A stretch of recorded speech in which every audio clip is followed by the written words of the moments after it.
Hey everybody, this is Charlie Epstein, America's 401k coach, and I'm here today to respond to John Oliver. Hello, John. John Oliver of The Daily Show recently took a swing with a bat at my industry, the financial services industry and the 401k industry, and wants you to believe that he is now an expert, or his show, on my industry. Now, John, I really have to tell you something.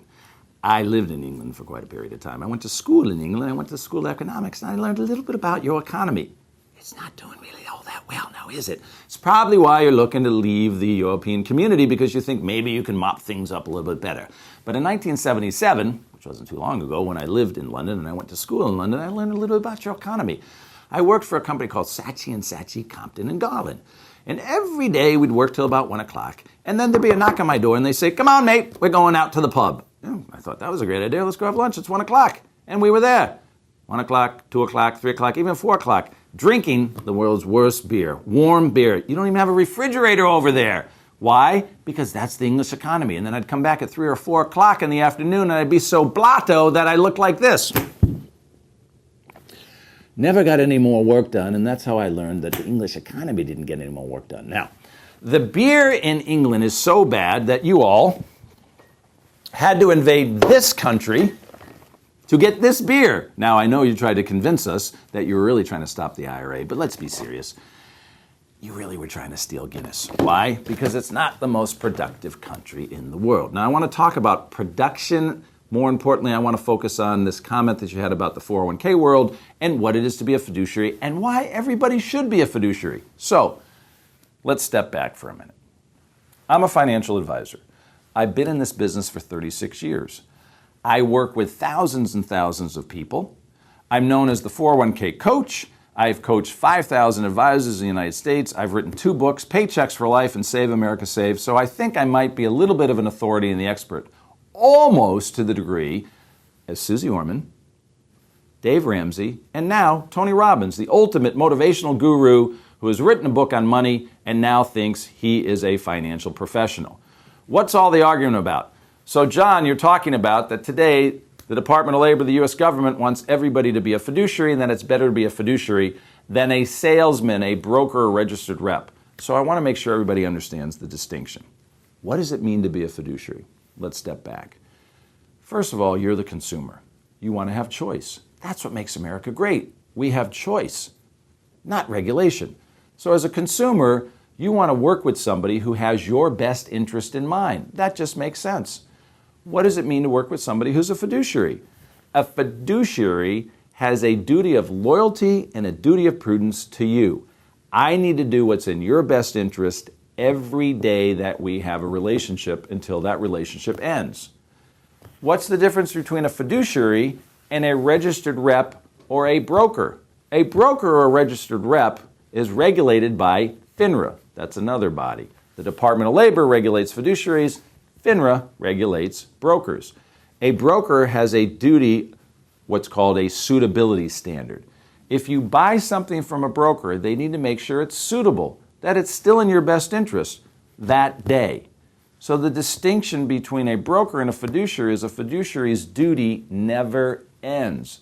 But when you buy a product from a broker, they have to make sure it's suitable that day. Now, does that mean your broker doesn't meet with you on a regular basis to make sure that's still suitable? Of course not. We're splitting hairs. Fiduciary, broker. So here's what you need to know about me. First, I'm a fiduciary. What does that mean? I have a duty of loyalty and a duty of prudence to you. If you come to me for financial advice and services, I need to make sure that the financial advice and services that I provide for you are appropriate for you for the entire time that we work together. Hopefully it's forever. So I have to be loyal to you and I have to be prudent. I have to make sure everything that I recommend to you will be in your best interest as long as we have an engagement. Now, I'm also a registered representative who's regulated by FINRA. By the way, the Department of Labor regulates me as a fiduciary. FINRA is another government agency that regulates me as a broker-dealer. Now, if you come to me, I'm actually wearing 2 hats. Fiduciary hat. What's in your best interest? Duty of loyalty, duty of prudence. But if you now say to me, Charlie, you've put together a financial plan for me, I paid you a fee to help me figure out all the things I need to do to be financially independent with reduced financial anxiety and create a paycheck for life. And then you say to me, Charlie, what about my investments? What about my insurance? Can you help me there? Well, I got to take off that hat, put it down. I'm not, watch, it's not magic. I'm now going to put on my registered rep hat and say to you, we're now going to have a separate engagement. If you buy insurance from me, if you buy an investment from me, if, oh my God, as Susie Orman says, you buy an annuity from me and I earn a commission, oh my God, sorry, John, you brought Susie Orman on your show and now I'm bringing her on mine, and we'll get to that in a minute. I'm going to be paid a commission. A commission, that must be a bad thing. Hold that for a moment. FINRA says, I have a suitability standard. I have to make sure that the product I sell you is suitable for your needs. Now, if I acted as a fiduciary and we create a financial plan for you, don't you think it just makes sense that I go find the right tools and products to solve that problem? What do I mean by that? This is a toolbox. Now, if you wanted to build a house, do you want to work with a carpenter who can use the entire toolbox or only half the toolbox?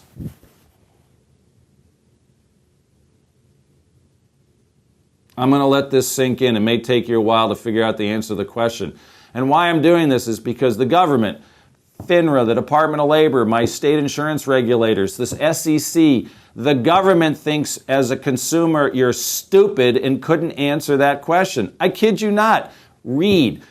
Let me tell you something. This new enforceable fiduciary standard of care that the Department of Labor just came out with, it's over 1,000 pages long. Seriously? Written by lawyers. To do what? To control the consumer's behavior, really, to try and control my behavior so that I don't do what? Screw you as a consumer. 1,000 pages? Are you kidding me? Do you think anybody's going to really read that? Let's go back to the toolbox. When you want to build that house, do you want to have a carpenter who has a full toolbox or half a toolbox? Well, I'll tell you what. I want a carpenter who can use the whole tool and not half the tool. Tony Robbins, Susie Orman, Dave Ramsey, and John, now you want your financial advisor to work with half a toolbox and half the tools. What do I mean by that? When you come to me as a financial advisor, I'm going to say to you, I have a financial toolbox, and I have the ability to open up the toolbox and work with every tool that's in your best interest. Now, I'm going to be loyal to you, and I'm going to be prudent. But if you buy one of these tools, think screwdriver, think, what else have we got here? Oh, need one of these if we're going to tighten up those pipes that you have. I'm going to sell you one of these. Well, or you're going to buy one of these, and you're going to pay a commission for it. Is a commission a bad thing? Not if you want the whole toolbox. Let me give you an example. Let's say we're meeting, and I say to you, do you have a will and a trust? And you say, what's that? And I explain what a will and trust is. I say, I have one in my toolbox. I don't sell them because I'm not a lawyer. Play one on a soap opera. But you should have a will and a trust. Charlie, why should I have a will and trust? Because it's in your best interest. I'm being loyal and prudent to you and your children and your legacy to have a will and trust to pass down all your hard work and efforts. Now, you should see an attorney to do that. That's prudent. Then you say to me, Charlie, this is a great plan. I think I need more life insurance. If I'm a fiduciary, I can't sell you life insurance. I have to direct you to somebody who can sell you life insurance. Tony Robbins, Susie Orman, Dave Ramsey all think you should go to somebody else to buy that life insurance. Why? Why shouldn't I be able to sell you that life insurance? Because I'm going to make a commission? But I'm going to tell you I'm going to make a commission. You should have the choice. You should decide who you work with. Not people on TV and not the government. That makes sense to me. That's Toolbox Planning 101. Now let's talk about commissions. So, John, you brought Susie on, and you had a little example of her talking to somebody on our TV show, and the people said they had handed $80,000, and she said, what did your financial advisor recommend you do? And the financial advisor said you should buy an annuity, and Susie went, oh, I knew it, an annuity. I knew he was going to sell you an annuity. In a vacuum, that sounds like a pretty bad thing. Let's break this down. Let me give you an example. I have a client. Her name is Kathy Kay. 10 years ago, when she was 58 years old, she worked for a company. We handled their 401k plan. She came to me, and I said, how can I help you? She said, "I've just found out that I'm going out on disability." I said, "Really? What happened?" She said, "I have paralysis, and it's something that will take time, but I'm going to go out on full disability." I said, "I'm so sorry to hear that. What can I do? How can I help you?" She said, "Charlie, I have $165,000 in my 401k. My house should be paid off. I'm about to collect disability insurance till I'm 65. I don't need any money right now. I don't need to touch this money in my 401k. And I said, "Kathy, what's your biggest concern? What are you most afraid of?" She said, "I'm going to run out of money. I'm petrified I'm going to run out of money. I need you to make sure I don't run out of money." So we created a financial plan for Kathy. And as part of that financial plan, we put her money in a variable annuity with an income benefit rider. That's right, Susie. That's right, John. I sold her an annuity. Flash forward to today. Kathy was in my office last week. She's now 68 years old. And by the way, her mom is 95. She's still active. I said, "Are you still skiing?" She said, "Yep, I just need somebody to help me take my hands and squeeze them around the poles." But she's still skiing and active. Her $165,000 that we put in this variable annuity product is now worth $275,000. And I could look Kathy in the eyes and tell her, "Kathy, in 2 more years, when you're 70, I can guarantee this will have a benefit value of $300,000, and the insurance company will guarantee to pay you 6% of your $300,000 or $18,000 a year for life, no matter what the market does." You know what Kathy did? She broke down in tears. She didn't break down in tears because I sold her an annuity and I made a 5% commission. She didn't break down in tears because she felt like I did something bad to her that wasn't in her best interest. She broke down in tears and she said, "You have taken such good care of me. I don't know what I would have done without you in this. I can't believe I'll never run out of money." Now, was it a bad thing that I sold her an annuity and made a 5% commission? I said to Kathy, "Could you be my poster child? Because I'd like to send a video of you to Susie Orman, Dave Ramsey, Tony Robbins, and now, John, I think you should have me on and Kathy on. We'll have one of these and we'll talk about the benefits of having a full toolbox." Oh, and by the way, what would have Susie Orman recommended? What if Dave Ramsey, what would he have recommended? And I can tell you what Tony Robbins would have recommended. Back when she was 58, 10 years ago, they would have said, you should put 100% of her money in a index mutual fund with Vanguard. Because, John, that's exactly what you said on your show. Why? Because it's the cheapest solution. Is the cheapest solution the best solution? Should we all drive a Yugo? I don't think so. Do you want to drive a Yugo, John? I don't think Susie Orman's driving a Yugo.